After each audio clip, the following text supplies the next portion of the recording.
ছাত্ৰ-ছাত্ৰীসকল আজি সপ্তম শ্ৰেণীৰ সমীক্ষা পৰীক্ষাৰ বাবে বিজ্ঞানৰ কিছুমান আৰ্হি চমু প্ৰশ্ন লৈ আহিছোঁ। এই প্ৰশ্নকেইটা অকণমান আলোচনা কৰোঁচোন।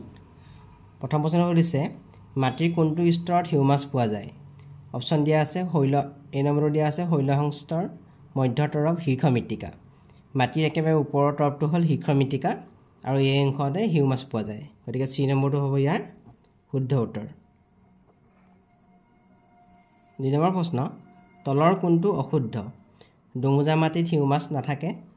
মাটিৰ একেবাৰে তলৰ তৰফটো হ'ল শৈলসং স্তৰ। আলতীয়া মাটিৰ পানীৰ অন্তঃস্ৰৱণৰ হাৰ সৰ্বনিম্ন। বালিচহীয়া মাটিৰ পানীৰ ধাৰণ ক্ষমতা সৰ্বনিম্ন। আমি যদি ২ নম্বৰটো চাওঁ, বালিচহীয়া মাটিৰ পানীৰ ধাৰণ ক্ষমতা সৰ্বনিম্ন।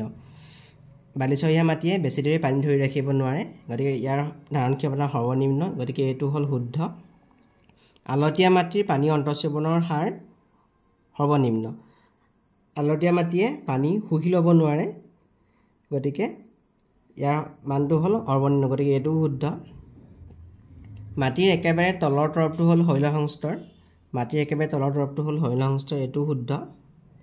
আমি যদি এই নম্বৰটো চাওঁ, দুমোজা মাটিত হিউমাছ নাথাকে, এইটো হ'ল অশুদ্ধ। দুমোজা মাটিত হিউমাছ থাকে, গতিকে আমাৰ অশুদ্ধ কোনটো সুধিছে, গতিকে অশুদ্ধটো হ'ব এই নম্বৰটো।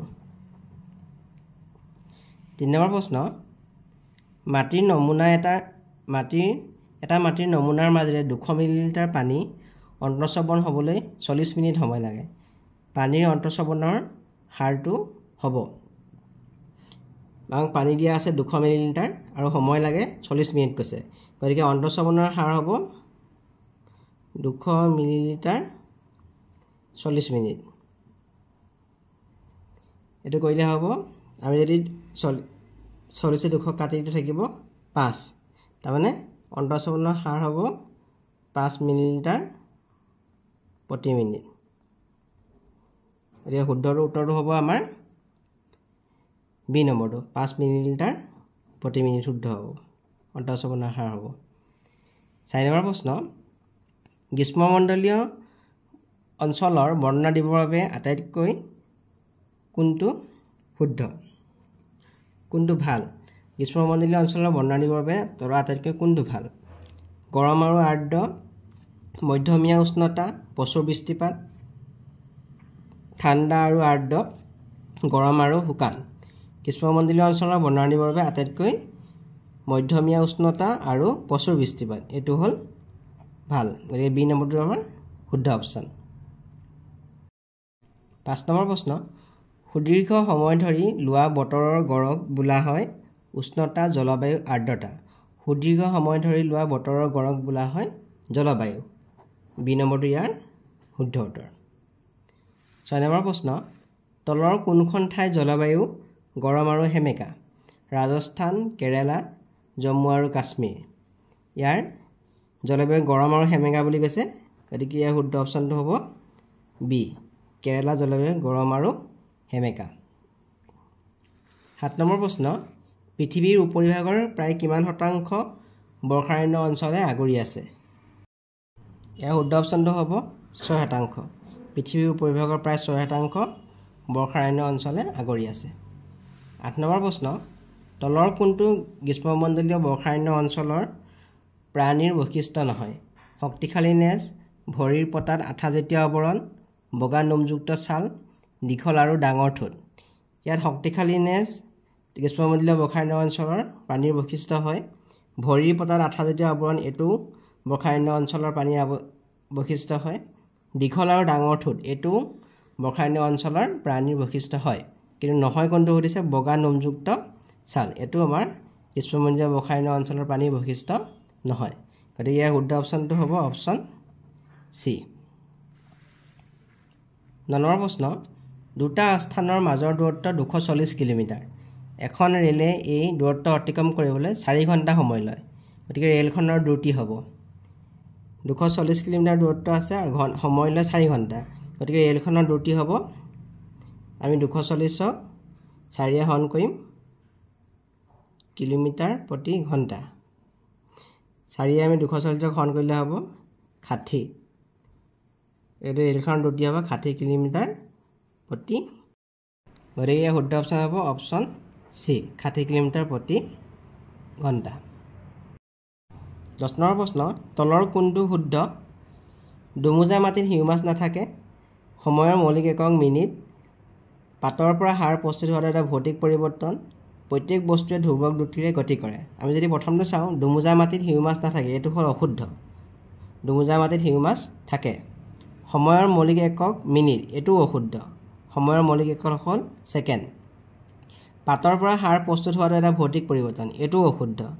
পাতৰ পৰা সাৰ প্ৰস্তুত হোৱাৰ এটা ৰাসায়নিক পৰিৱৰ্তন প্ৰত্যেক বস্তুৱে ধ্ৰুৱক দ্ৰুতিৰে গতি কৰে এটো হ'ল শুদ্ধ গতিকে ৰাইট অপচনটো হ'ব অপচন ডি 11 নম্বৰ প্ৰশ্ন তলৰ কোনবিধ এবিধ ক্ষাৰক acetic acid sodium hydroxide formic acid lactic acid acetic acid হ'ল এটা অম্ল ফৰ্মিক এসিড এটা অম্ল লেক্টিক এসিড এটা হ'ল অম্ল কিন্তু সোডিয়াম হাইড্ৰক্সাইড হ'ল এটা ক্ষাৰক গতিকে বি নম্বৰটো ইয়াৰ শুদ্ধ উত্তৰ 12 নম্বৰ প্ৰশ্ন পালেং শাকত থকা এচিডটোৰ নাম হ'ল formic acid tartaric acid lactic acid oxalic acid formic acid হ'ল পৰুৱাৰ হুঙত পোৱা যায় টাৰ্টাৰিক এসিড হ'ল তেতেলী কেঁচা আম আদিত পোৱা যায় লেক্টিক এসিড হ'ল গাখীৰত পোৱা যায় পালেং শাকত পোৱা এসিডটোৰ নামটো হ'ল অক্সালিক এসিড গতিকে ডি নম্বৰটো ইয়াৰ শুদ্ধ উত্তৰ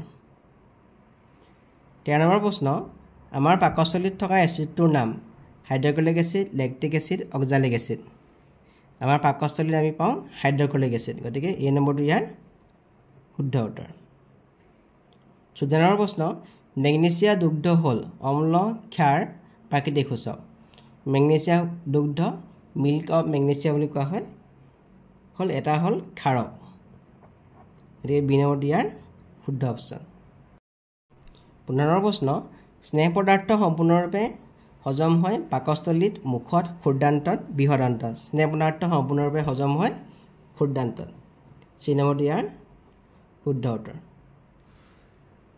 স্নেহ পদাৰ্থ পাচন হ'লে কি উৎপন্ন হয় এমিনো এচিড চেনি ফেটি এচিড আৰু গ্লিচাৰল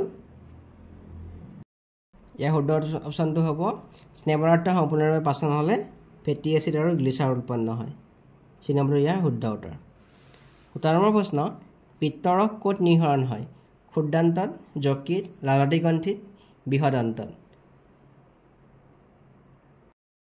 ইয়াৰ শুদ্ধ অপচনটো হ'ব অপচন বি যকৃতৰ পৰা পিত্তৰস নিঃসৰণ হয় 18 নম্বৰ প্ৰশ্ন ভিলাই ক'ত পোৱা যায় ক্ষুদ্ৰান্তত যকৃতত মুখগহ্বৰ ক্ষুদ্ৰান্তত বৃহদান্তত যকৃত মুখগহ্বৰ আৰু ক্ষুদ্ৰান্তত ভিলাই পোৱা যায় ক্ষুদ্ৰান্তত ডি নম্বৰটো ইয়াৰ শুদ্ধ উত্তৰ চিকাম কোনটোৰ প্ৰাণীৰ দেহত পোৱা যায় মানুহ মাংসভোজী প্ৰাণী এমিবা ৰোমন্থক প্ৰাণী চিকামটো হ'ল ৰোমন্থক প্ৰাণীৰ দেহত পোৱা যায় ডি নম্বৰটো ইয়াৰ শুদ্ধ উত্তৰ মেগনেছিয়ামৰ ফিটাৰ দহন ভৌতিক পৰিৱৰ্তন নে ৰাসায়নিক পৰিৱৰ্তন মেগনেছিয়ামৰ ফিটাৰ দহন হ'ল ৰাসায়নিক পৰিৱৰ্তন বি নম্বৰটো ইয়াৰ শুদ্ধ উত্তৰ Please subscribe and share my videos.